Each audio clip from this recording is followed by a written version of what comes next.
They say that family is supposed to be your safe harbor. The one place where you are loved for who you are, not what you possess. But in my life, family was just a beautiful mask worn by a group of predators waiting for the perfect moment to strike. My name is Harper. For 26 years, I was the resident ghost in my own family's mansion.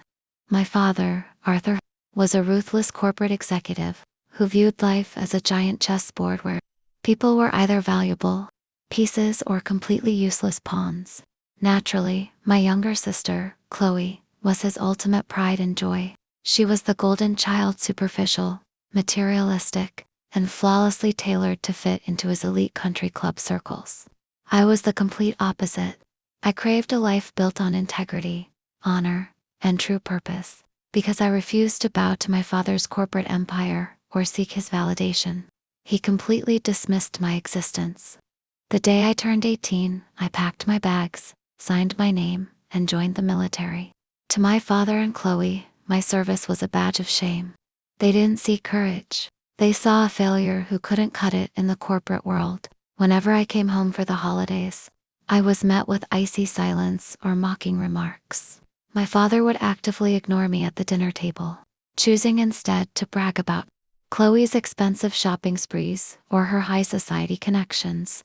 I learned to wear my uniform with a quiet, lonely pride, accepting the heartbreaking reality that I would never be the daughter he valued. But everything completely shattered when my grandfather passed away. Grandfather was the only person who truly saw my worth. He loved my discipline and my commitment to a higher calling. When his final will was read, it sent shockwaves through our entire world. He had bypassed my father completely, leaving his entire $12 million estate and family inheritance directly to me. But what I didn't know that day was how fast greed could turn your own flesh and blood into vicious strangers. The moment the announcement was made, the thin veneer of family love completely disintegrated. My father's indifference instantly morphed into a calculated, freezing rage. He could not tolerate the fact that the daughter he despised was now holding the keys to the family fortune. He immediately demanded that I sign the entire inheritance over to him and Chloe, claiming I was far too simple-minded and financially illiterate to manage such wealth. When I quietly refused, his eyes turned pure evil. He promised he would use his money and influence to break me into pieces. Which brings us to that fateful morning inside the cold walls of the federal courtroom. I walked into that massive room completely alone, wearing a simple, dark civilian suit. Across the aisle sat my father and Chloe, looking like untouchable royalty, flanked by the most ruthless corporate legal team in the state. As the judge took the bench, my father leaned back in his leather chair, casting a look of supreme arrogance over at my empty table. He chuckled softly and whispered to his attorney, ensuring his voice carried across the room. Look at her. This greedy family tried to cheat me out of my father's legacy, but she's totally out of her depth. She has absolutely nothing. He genuinely believed he was about to steal my future and leave me broken. He had no idea that I was holding a secret that was about to utterly destroy his entire world. The legal proceedings began, and it quickly transformed into a public execution of my character. My father's high-priced corporate attorney stood before the judge, radiating a terrifying artificial confidence.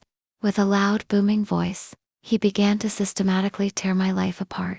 They presented a mountain of fraudulent evidence, fabricated psychological evaluations, twisted stories from my childhood, and deeply manipulated military records.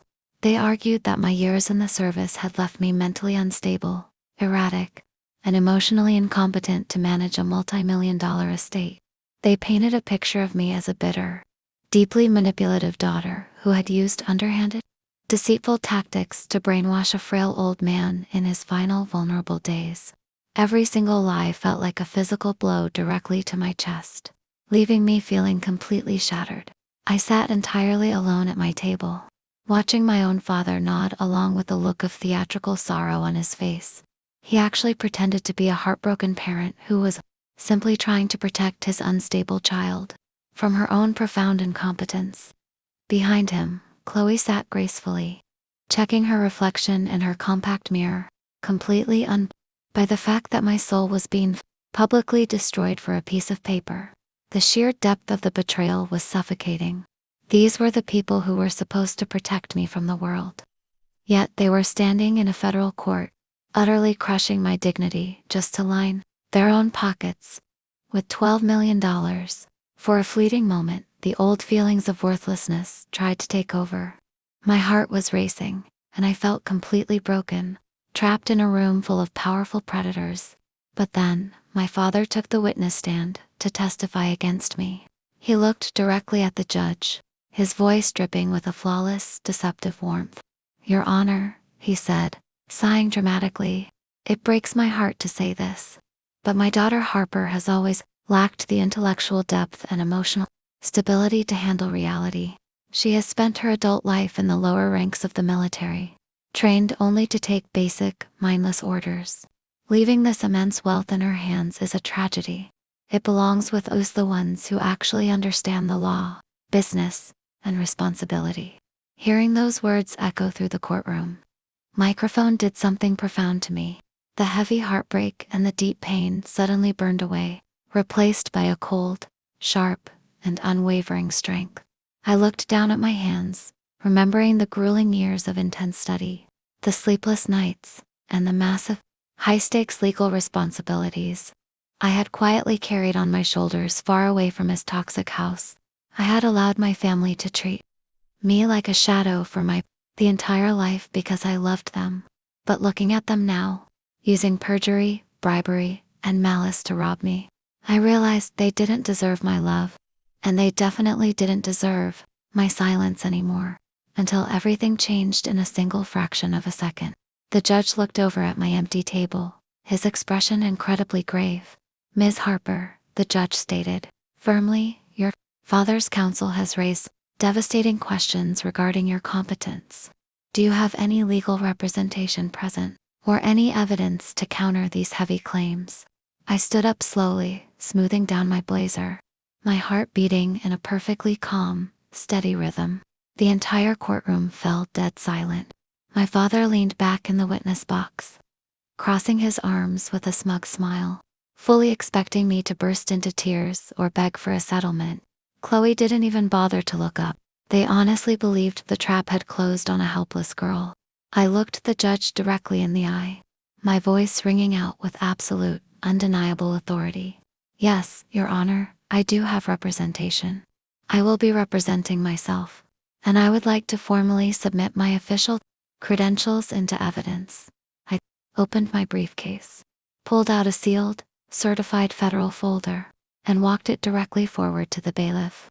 "For the record," I announced, my voice slicing through the heavy room like a razor blade, "I am not a civilian seeking legal counsel.